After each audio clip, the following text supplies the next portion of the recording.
We finally got our election. It's hard to believe, but we finally got the election. It's coming. We're supposed to be hearing on Sunday. But here's the real reason Mark Carney wants an election now. And I'll be back in a minute to share that with you.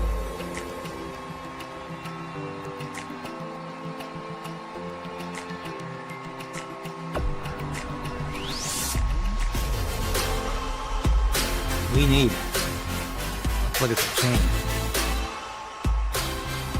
But we also need the resolve to resist.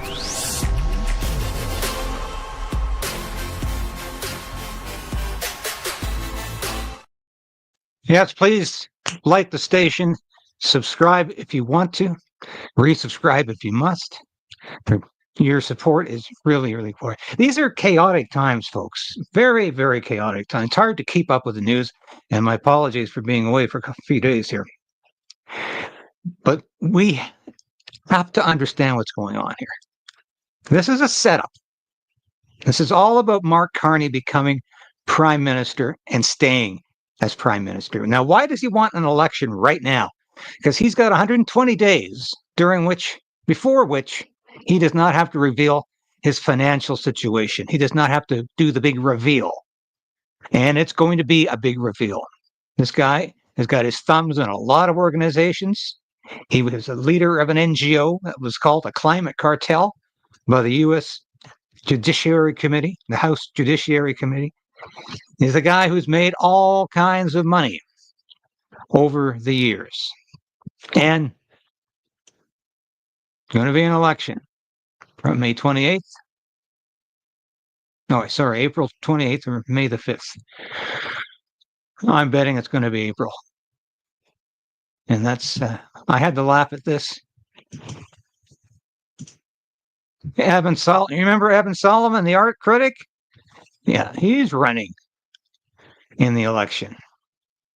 You know these guys are dyed-in-the-wool liberals. They always have been. But I want to play this for you first because I don't really understand what Donald Trump's beef with Pierre Poilievre is. And it's almost like there's a visceral anger, hatred. Let's listen to this. Canada was meant to be the 51st state because we subsidize Canada by $200 billion a year.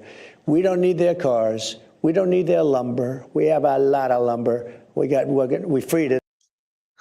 He keeps saying subsidize, and the figure is 60 million. Laura Ingraham has the accurate figure, but it's not subsidies. It's a trade deficit.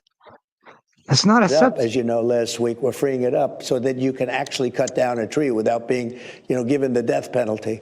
Because what these radical environmentalists have done to our country, but we freed it up. But we don't need their lumber. We don't need their energy. We don't need anything. We certainly don't want their automobiles. They make a lot of millions of automobiles are sent in. I'd rather have them made in Michigan. I'd rather have them made in South Carolina or any one of our. You're tougher with Canada than you are with some of our biggest adversaries. Only because it's meant to be our 51st state. And okay, but but listen to this for a second. We need their territory. They have territorial advantage. We're not going to let them get close to China. Does Trump not realize that Canada would become the largest blue state in the nation? He's not thinking this through at all. And why does he say Canada was meant to be the 51st state? Like it's just so obvious. Look, right? I deal with every country, indirectly or directly. One of the nastiest countries to deal with is Canada. The people now this was Trudeau, the people that good old Justin, I call him Governor Trudeau, his people were nasty. And they weren't telling the truth. They never told the truth. You know that, they'd say, well, we don't charge. Well, they do. They charge tremendous. They charge tremendous. And if you look at dairy products, what they've done to our farmers, I'd go up to Iowa. I'd go up to different places, Nebraska, and they would always complain about Canada, how they get ripped off.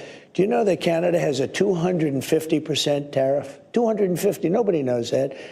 They charge us numbers that are crazy. We have a very big deficit with Canada. And there's no reason, much more, we have much more. I don't think so. Just so you understand, we subsidize Canada, and I like Canada. I love Canada. I love Wayne now Gretzky. the Liberal guys, I love his wife. The Liberal Party is going to win now in the next election, I don't most care. likely. And they were down and out. But isn't that going to make them? Why does Donald Trump want an environmental extremist as Prime Minister of Canada when he just said there's been nothing worse for the United States? Clearly, this is a destructive path he's going on here. But it's no good for anybody. This trade war, this talk of tariffs, the constant friction, it is, and I've been saying this for 3 months, it's benefiting the Liberal Party. It's why Carney is leading. We're apparently leading. More hostile to us and possibly I'd rather deal with a liberal than a for conservative. China, closer to Canada, and that would really put us in a bind. The conservative that's running is stupidly no friend of mine. I don't know him, but he said negative things. So when he says negative things, I couldn't care less. I think it's easier to deal he does. with a liberal. And maybe they're going to win, but I don't really care. It doesn't matter to me at all. So your end game is what with them? My end game is I don't want to have a big deficit. I don't want to see the United States of America, and you say 60 and I say 200, but it doesn't matter. I don't want us to pay 60 or $200 billion to a country that if they were a state, think of this, it would be our biggest, most beautiful, it would be great. This state, it would be cherished. We'd take care of it. The people would pay half what they're paying right now. Canada pays very little for defense. They think we're going to defend them. We protect them. What? We protect them. We protect them. We protect them. Do you know in NATO they pay less than anybody else? Well, that's not quite true. We don't pay less than anybody else, but we don't pay our 2%. And we did live under the United States nuclear umbrella throughout the entire Cold War. So he's right about that. But it's not helpful because Mark Carney is a radical environmental extremist. He's posing right now as a moderate, almost a small C conservative sometimes. But this guy is going to be toxic for Canada. And I don't know if that's helping or hurting Pierre Poilievre. Probably helping. Because for some reason there was a perception that Pierre Poilievre was in Donald Trump's pocket. He's never been in Donald Trump's pocket. In fact, when Donald Trump was elected, or re-elected, last November, Pierre Poilievre said virtually nothing. It wasn't great. Nice to have a real principled conservative in the White House. He said nothing. I think he might have just given a basic congratulations. We'll look forward to working with you. And that was all. Justin Trudeau actually said more. But this is clearly bad news for the Conservative Party. But they might benefit from this. The polling is crazy. I saw one today, 37% for the Conservatives, 37% for the Liberals. And Angus Reid has the Liberals ahead in majority territory. This is insane. Mark Carney is Justin Trudeau on Valium. That's what he is. He's got the personality of a reptile. But let's listen to Mark Carney here as he does his best to try to explain anything. Tariffs proposed, they're a big threat to our industry. Yeah. They're deregulating in the States. They're getting rid of taxes, carbon taxes, all kinds of taxes and regulation to free up industry. You're talking about bringing in an industrial carbon tax and supporting the emissions cap in Alberta. How is that going to help Canadian industry in the face of this threat from the United States? Well, there's a couple of things, if I may, David. First is the question of reliable access to the U.S. market. And in order to have reliable access to the U.S. market, we're going to need a comprehensive renegotiation of our economic and security partnership with the United States. The American government has chosen to violate a number of aspects of that partnership for reasons known only to themselves. They're putting a tax on Alberta oil that serves no purpose other than to raise the price to U.S. consumers. And more broadly, the taxes on steel and aluminum and other ones coming, or the tariffs, I should say, are outside the legal framework of CUSMA, USMCA. Okay, so we need to recast that. What we need to do in parallel is to make sure that our industry is as competitive as possible. And I'm much more interested in increasing the competitiveness of our energy sector, of our manufacturing sector, of our AI sector, and working with industry. You can't do that with a corporate carbon tax or carbon tariff. And with provinces on specific ways to get those reductions, as opposed to, and last point, which goes to your question, as opposed to having preset caps or preset restrictions on preset timelines. Thank you. Next question. You recently... Sorry about the microphone. Yeah, no problem. I'm a pretty tall guy. You have not been elected in a federal election yet, and you recently flew to Europe on government wide-body jet at the expense of at least $500,000. So the question I have for you today, and maybe I'll say this before I ask the question, these people around you all paid for that flight, and you've not been elected yet. So will you commit to refunding these taxpayers for that flight? Well, it's an interesting question, way of framing it. Look, and I'm going to go back to, I'm going to allude to the question that was asked previously by Mr. Staples from the Journal, and the situation that we're in as a country, which is we are in an economic crisis that's brought on, sorry, I'm going to answer the question, brought on by the tariffs that have been put on Canada, actual and prospective. One of the challenges... The economic crisis was brought on by former Prime Minister Justin Trudeau, and you were his advisor at the time. I think you would find... These people did not create that problem. I certainly...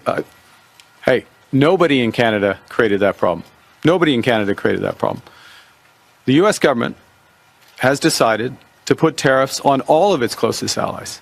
All of its closest allies. I wouldn't for a moment suggest that anyone in Canada is the cause of this. What our responsibility is to take action to react to a different world that we're in. And part of the way... But of course, the economic catastrophe that we are on the precipice of was a direct result of Justin Trudeau's tax and spend policies and his carbon tax and the other environmental regulations, net zero. It's all, yes, you can point your finger at Justin Trudeau. And Mark Carney, you were his principal economic advisor. So you're not going to get out of this. We do that is we build out new partnerships, new opportunities, including opportunities, and I'm going to give you a specific one, and then I don't know if you have one more follow-up, but I'll give you a specific example. It goes to my previous answer, something I also discussed with the Premier this morning, which is Canada has many advantages, and one of them is in critical metals and minerals. One of the issues is how are we going to develop the trade routes and the trade corridors rapidly in order to export those critical metals and minerals. And who are our clients for that? Who are our customers? Do we only have one customer to the south of us? The customer that's attacking us? Notice how these critical minerals are suddenly on everybody's lips? I don't think I'd heard about these prior to about 2 months ago. Suddenly, critical minerals. And Carney, of course, is bleeding this as much as he can. That doesn't respect the trade agreements that they signed? Or should we develop new customers? New customers in Europe. What's required, if I may, what's required for those new customers is to build out trade corridors and infrastructure, including what I referenced in my previous answer and discussed with the Premier, is the potential to go north, go to new deep water ports, Churchill as an example, Gray's Point in Nunavut as another, and that creates a whole new set of opportunities. All right, here's the real picture. That's the real picture. As Rupa points out, if I were the Conservatives, I'd be hammering away right night and day at this chart, and that Carney's rationale for an industrial carbon tax for greater access to EU markets is dumb and dangerous and will make Canada's economy worse off. And they should shut up about Trump. Notice that. growth based on GDP per capita in the last 10 years. I brought this statistic up a couple of weeks ago. Here it is again. The lowest, 0.5. The highest, the United States. So this is absolute insanity, what Carney is preaching. And it's, yeah, Poilievre's getting some support in rare places because the chiefs are usually pro-liberal. But I'm impressed that they're backing Poilievre. Now, who else am I impressed with today? I'll tell you. Danielle Smith, my favorite premier. And because why? Because she's fighting back against Mark Carney. She's even planning for the worst case scenario, which Carney's staying as prime minister. But this is really smart, and this is why Danielle Smith is going to win re-election, because it's ideas like this, and I love how she framed this and that includes argument. Interference from Ottawa. I would certainly hope that the new Prime Minister has taken the time to read our Constitution, and I would direct him to pay specific attention to Section 92A, which gives the province, not the federal government, the exclusive jurisdiction over non-renewable natural resources. Well, Trudeau never read his Constitution either, even though his father repatriated it, because non-renewable natural resources are in the jurisdiction of the provinces. It's there. Alberta is very aware of this. Alberta will continue in its pursuit of doubling our oil and gas production to meet the growing global demand for energy. And we will not let Ottawa stand in our way. We will not tolerate the continuous unconstitutional overreaches made by the federal Liberal government. Measures like the emissions cap, the net zero electricity regs, the net zero electric vehicle mandate, and the energy industry advertising ban must be stopped now. And make no mistake, Alberta will do whatever it takes to shield our economy from the Liberals' growth. Yeah, there's that private members bill. It's still alive. Well, it won't be at the election, and he's not running again. Good chance it might not. It's a good chance it might die, because Charlie Angus said he's not running again, and it was his private members bill, but it was insane. It would criminalize any promotion, advertising of fossil fuels. Crazy. Killing lunacy. These amendments we're introducing today would include denying federal workers access to our facilities and the information they contain. I will continue to fiercely and unapologetically stand up for Albertans and defend the best interest of our province, our economy, and our industry. This ongoing tariff dispute has proven now more than ever that Canada must build big and build fast to reach new global markets for export. Canadians and politicians from across the country are calling for new pipelines to be built, east, west, and north, to secure our future and end our reliance upon our southern trading partner. However, if the new Prime Minister wants to resume an old fight, well, we will. We'll fight tooth and nail. Because if we can't make these decisions and build, then it's so obvious, when it's so obviously in the national interest, then what kind of an economic future does Canada have? Today's amendments are a warning, but they are also an invitation to Ottawa. Let's talk. Let's rise to the occasion. Let's use Canada's riches to protect our nation. And with that, I'd like to ask Minister Vicky. Now, sentiment for separation is going to be increasing in Alberta if Mark Carney continues to be the Prime Minister. Pierre Poilievre becomes Prime Minister, we might get some relaxation. But this is why this election is one of the most crucial elections in Canadian history. I don't say that lightly. I don't call every election the most crucial. The last election, we didn't even have a choice. Aaron O'Toole was a red Tory. He had the same policies as Justin Trudeau. There was no choice. There was no choice at all. This time we have more of a choice. And it's up to Pierre Poilievre perhaps to save this country from disaster. And I say that in all seriousness, because this is a very crucial period right now. Now, what is Pierre Poilievre doing? I think actually, I know what they're doing. They're huddling every day. And they're saying, how did this happen?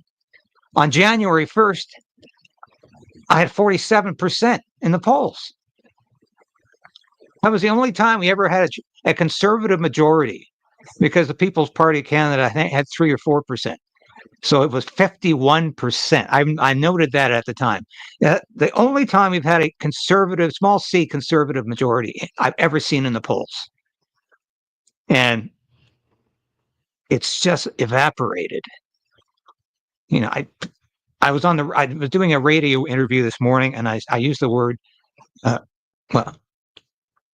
crumbling. The support has crumbled, and the host thought I was being a little too severe. But on January 1st, Pierre Poilievre was primed to win the largest majority of seats in the House of Commons in Canadian history, outranking Brian Mulroney and John Diefenbaker, both of whom had captured huge majorities, both of whom became incredibly unpopular towards the end of their tenures.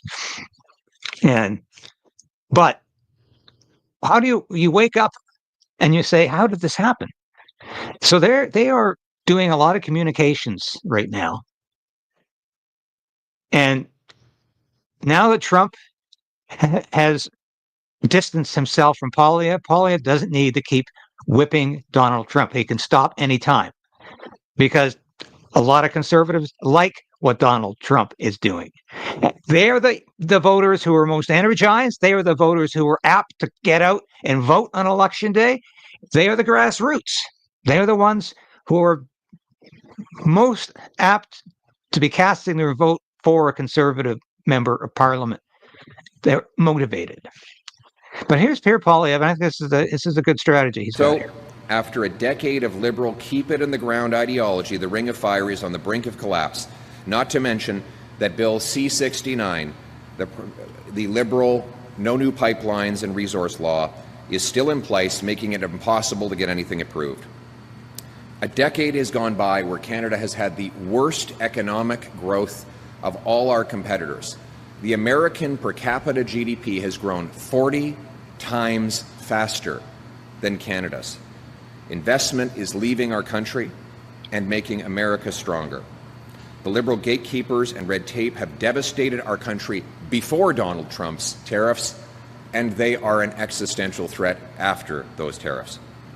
That's why I'm announcing today that my government will set a deadline of 6 months to green light permits for the Ring of Fire. Resource law is still fault with your concrete. Now, Mark Carney can run around the country talking out of both sides of his mouth. He can pretend to be all in favor of natural resource development. But why hasn't he repealed Bill C-69? Why wasn't that the first thing he did when he became prime minister? Yeah, he got rid of he lowered the carbon tax to zero. He did not eliminate it. It's still in the books. But he, of course, doesn't want to do that. He wants you to elect him first and then take what's coming. He wants that free pass. Don't get too close. Don't ask too many questions. And just elect me so I can stay in for 4 years, and I'm not going to do any of the stuff that I have been talking about. And with your hard work, the supplies that you make here that are so often made in Sudbury will be absolutely necessary to build the infrastructure to get the minerals to market from the Great Ring of Fire. Yeah, and we saw that earlier. I hate the firing squad shots where you got all those people lined up behind Poilievre or Carney or whomever. They look very uncomfortable. We're going to back the trades. It starts with bringing in tax fairness to allow traveling trades workers to write off the full cost of their food, transportation, and accommodation to go from one job site to another in order to get things built. Second, we will ensure that the lion's share of federal education and training dollars is directed not just to university education, but also to trades-based education. Absolutely. Our young people need to be encouraged to go into the trades, because the trades are where the big paychecks are going to come in the future.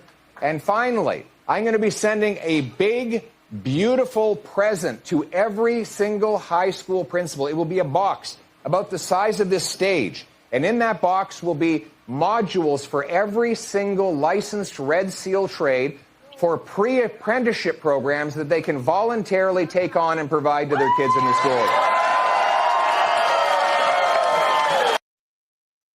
So that's good. That's good.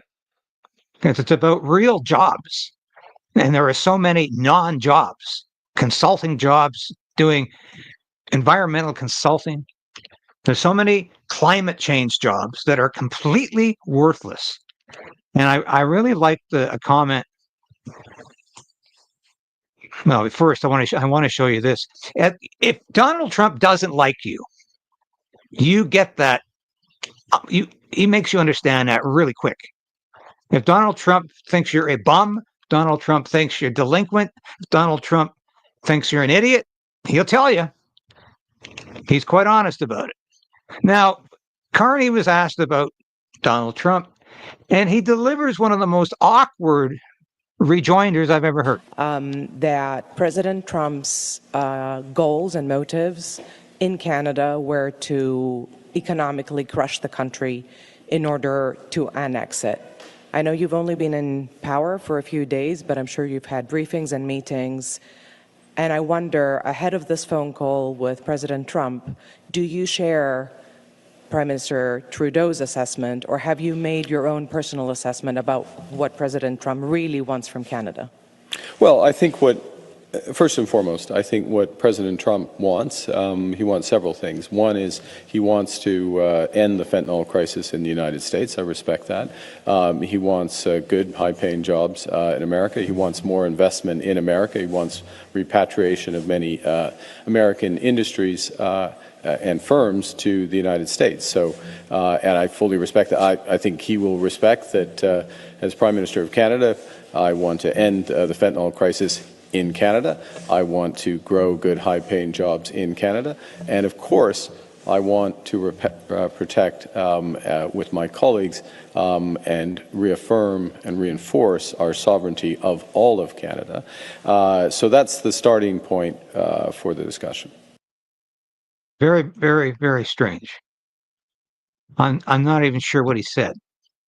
But I love this little clip from Kevin O'Leary. I know some of you love him, some of you hate him.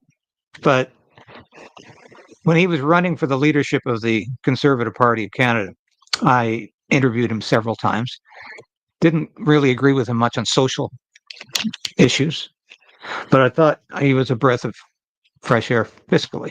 But here he is on Fox Business. This narrative started last year's COP conference when the head of it, who was the UAE leader, stood up and said, all this stuff is BS. None of this.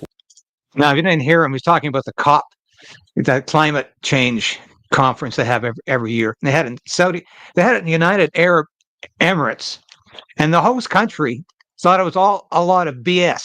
And this is what he's talking about here. The trouble with all of this environmental regulation, not only domestically in the U.S., but in other countries, you can't measure the effect of the billions you're spending. There's no index you can use to say this is effective. And over time, depending on who's in the White House, people start looking at it saying, we're spending billions, and what are we getting exactly for it? Now, there is an index you can look at that was a disaster, and it's called Canada, because it was the only place where they kept carbon tax in place for 9.5 years.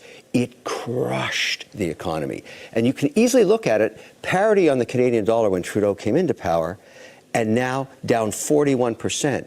And they've replaced him. He got kicked out basically because he bankrupted 25% of the Canadians on this whole carbon agenda. Yeah. He wiped them out. So you don't want to do that anywhere else. He's the glowing example of how stupid it can be. And they made sure that they tarnished him as the idiot king for it. Yeah. And so I think it's very hard to drive that in any country now. Yeah. So why is Mark Carney Prime Minister of Canada when that's all he's pushed his entire political career? has been climate change agenda. And I like what he says here, because there is no measurement. How do we know? How do we know it's any of this is having any effect at all on the environment? Of course we don't know that. Of course we don't. Just like the carbon tax was supposed to prevent people from driving. Well, that's nice if you have another way to get to work or to go anywhere, or you don't want to travel. But it was based on the assumption that you charge people a little bit more, they'll be discouraged from driving, except people need to drive. It's a basic condition of life. Mass transit isn't anywhere. Where I am, I can only get downtown via automobile. And that's the case for a lot of people. And especially in the rural areas where there is no mass transit. But of course, Justin Trudeau wanted to believe that this would be our way of suffering, forcing people to suffer for climate change. That's what it was all about. And Mark Carney is breathing the same air. Now, I'm going to finish with this because this is really Zelensky is, now anxious to sign this deal and was anxious before to sign the deal before his arrogance and bad advice got in the way.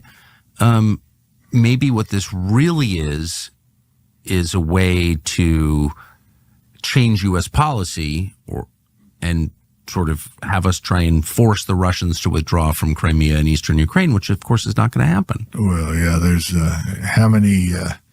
how many R's are there in fat chance? That's not going to happen. By the way, there are marvelous concentrations of rare earths in Canada. Yeah. Historically, we've been friends. I mean, come on. What are we doing over there with rare earths? This is nuts. Let's do business with the Canadians. They've got rich deposits of rare earths. Amazing. Yeah, now we don't have a refinery. I don't know if we have a refinery here in the United States. The biggest refineries that do the best job are in Kazakhstan, Outer Mongolia, and in China, Inner Mongolia. So we ship this stuff over there. Wouldn't it make sense to pass a bill and build refineries so we refine our own rare earths here inside the United States? I mean, this is the sort of thing President Trump talks about all the time, and he's absolutely dead right. That's what we should be doing. Forget this business in Ukraine. It's a waste of time. We don't need to do that. We need to search for opportunities right under our noses right now in this hemisphere. This is where we live. You might as well do it here. Yeah, he's right on. And it could be an economic boon for Canada. Now, I'll be right back after this brief message with some concluding remarks.